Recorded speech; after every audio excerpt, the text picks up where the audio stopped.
Ah, hello. I knew you would come. Just call it intuition. You don't look hollow. Far from it. Safe to say this video aged well. Hello everybody and welcome to my second video on what is now confirmed to be From Software's next big title, Sekiro: Shadows Die Twice. In the weeks leading up to E3, I made a video on a bunch of leaks that came out of 4chan on the title. Today we'll be taking a look at the new 2.5-minute trailer that FromSoft blessed us with at E3, talk details about the game from what we do know from this footage mixed in with those leaks, and give my perspective on the title overall. Without further ado, let's talk Shadows Die Twice.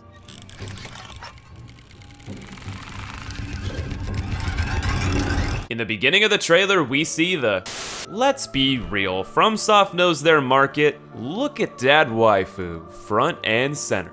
In an effort to impress said waifu, the player character loses his arm in combat. His arm is replaced by a mysterious man. To those of you clever enough to suggest the mechanism shown in the original teaser was part of the prosthetic limb, congratulations, congratulations, congratulations! Seriously nice thinking on your parts. I didn't even think to make that connection when I made the original video. As for this part, it confirms one of the leaks immediately that you would be saved on the edge of death. However, it appears that you aren't maimed and disfigured as was also suggested. This could be a pivotal point because it was meant to be the genesis for character creation. If I can't make my hero a goddamn beautiful son of a pig, you son of a motherless goat! In seriousness, I'm open-minded if FromSoft wants to tell a more direct tale that requires character development for an identifiable protagonist. Their character work in past titles has been nothing short of excellent, so I'll believe in them if they want to choose to forgo customization. Within the first 30 seconds, we can also confirm the dark fantasy Japanese setting that seems to have the implied horror twist intact. As the trailer continues, we can also confirm that the game appears to take place in the rural setting that was suggested. The trailer also speaks of you having a master and much about the world changing since your savior found and repaired you. This further implies that your character has a pre-existing backstory and will get some sort of development throughout the game. Now you may have been wondering this whole time, is this game a Souls-like that will evolve the formula or something completely different? Just take a look at how long it takes this man to open a goddamn door. Samurai Souls confirmed. Then we finally get some combat and woo boy does it look spectacular. As our savior monologues about the usefulness of our prosthetic arm, we transform it into an axe, break this dude's guard, and do what appears to be a riposte of some sort. Then we get to see a little grappling hook effect in action, confirming this title will have the added verticality. Then more combat is showcased. It does look very similar to the speedy style of Bloodborne, but hits carry a little bit more weight with them, which reminds me of Nioh, just as the leak said. Oh, and he transforms his arm into a shield that looks like a parasol. God of War did great with the idea of you having a shield on the fly, and if this is how they choose to handle blocking, I think it'd be awesome. Afterward, we see what looks to be the first boss showcase. There were a lot in the leaks about the game being a bit more open world with less emphasis on the boss level design, and though there's no way to confirm that with this trailer, I think if you take into account how boss heavy the previous trailers were, it lends some credibility to that thought. And I spoke too soon. This guy seems to be a boss too, though there are what appear to be dead enemies on the ground that look different from the environmental decorative bodies over there. Now here's something really interesting. If you take the whole look of Shadows Die Twice literally, it appears as if it may be an in-game mechanic that allows you to come back to life. There are so many different ways they could handle this, but I think something like a hyper mode on death that would allow you to return to life if you could dish out a certain amount of damage within a limited time span and health pool, that could be genius. Then we get a centipede looking thing which could be tied to the parasitic elements about the enemies that the leaks mentioned. Then we see a boss that showcases the reach of the combat. Not only does the boss have the range to throw you around, you can use the grappling hook in battle to close in on your enemy. I mentioned in the previous video that I hope they would leave the grappling hook out of combat, but after seeing how fluid it all looks in motion, I've changed my tune. Finally, the trailer ends on a bridge with a big snake coming in to eat you. Environmental hazards are nothing new in these games, but I would love it if they ditched the fog gates and cutscenes of bosses for some real-time intros to their fights. All in all, this trailer is sprinkled with nuggets that confirm some leaks, suggests that some could be true, and leaves many of them up for debate.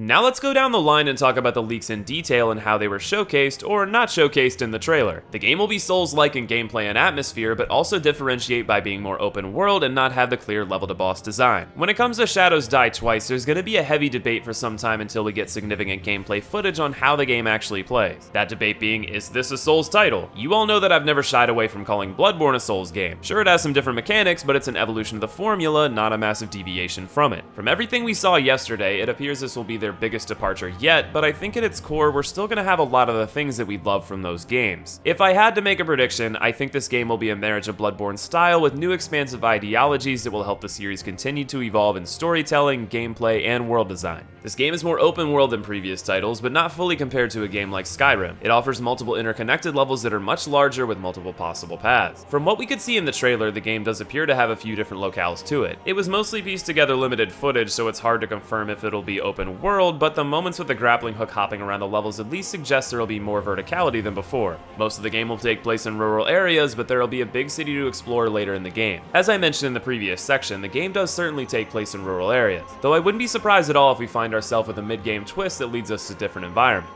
It will draw inspiration from both Bloodborne and FromSoft's old PS2 IP Kuon. The inspiration from Bloodborne in the title is readily apparent, and FromSoft's old title Kuon had heavy Japanese influence, so it's natural that the developers would want to repurpose some of their previous work. Some enemy designs and atmosphere resemble a modern Kuon, but it has nothing to do with the game or will play anything like it. As previously said, it will be no surprise if the game takes influence from FromSoft's previous work, but the trailer clearly shows that this game has little to do with Kuon. Enemies will lose their head in combat, sometimes spawning a parasitic version of themselves. The only thing that we saw that suggested anything like this was the 2 seconds of Parasite we saw, but I think it's far too early to leap to any conclusions. We do at least see this guy licking his sword with some green mist coming out, but I think that's just this big lug's way of intimidating his enemies. There is a dynamic weather and day-night system for some areas. At night and when raining, enemies appear in greater numbers and are far more difficult. In the late game, sunshine can only be created using an item at holy statues.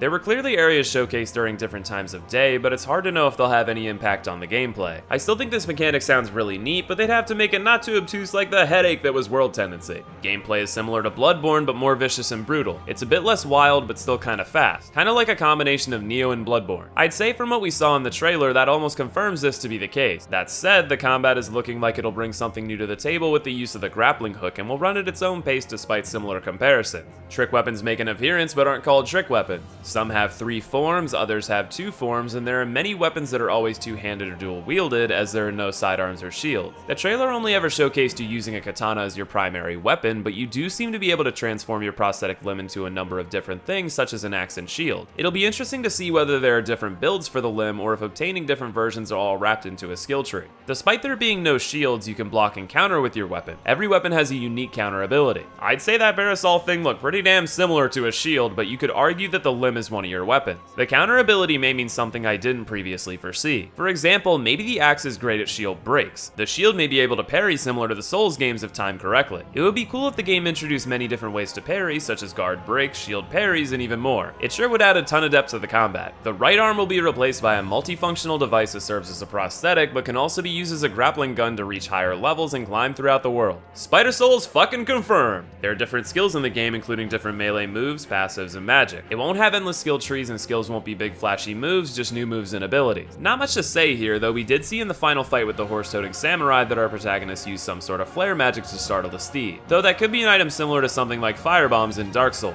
We'll have to wait and see. As for the multiplayer components, I encourage you to check out my other video if you want to see what the leaks had to offer in that regard, since they were so true in other ways, but this trailer offered nothing in the way of multiplayer info, so we'll have to hold our breath for now. I will say that holding your breath is an appropriate way to refer to my thoughts on the matter, because if the leaks are true, then the multiplayer landscape for what Souls fans have come to expect is in for a big shakeup. I would personally be amenable to changes and innovations in the way they handle multiplayer in this franchise, but I can see PvP hungry players being upset if there aren't proper duels and invasions, and Sunbros being left with no Son if co-op isn't readily available. On the matter of the narrative and lore, there are a ton of hints throughout the trailer that suggest things, but I'm no big lore man and that's not my area to speculate. What I can say is the trailer does suggest a possibility for this game to have a more directly told tale than the Souls titles of old, which I would be completely in for. While I do love the indirect telling of the Soulsborne series, I would love to see what a FromSoft tale would look like in the modern era with a more direct approach.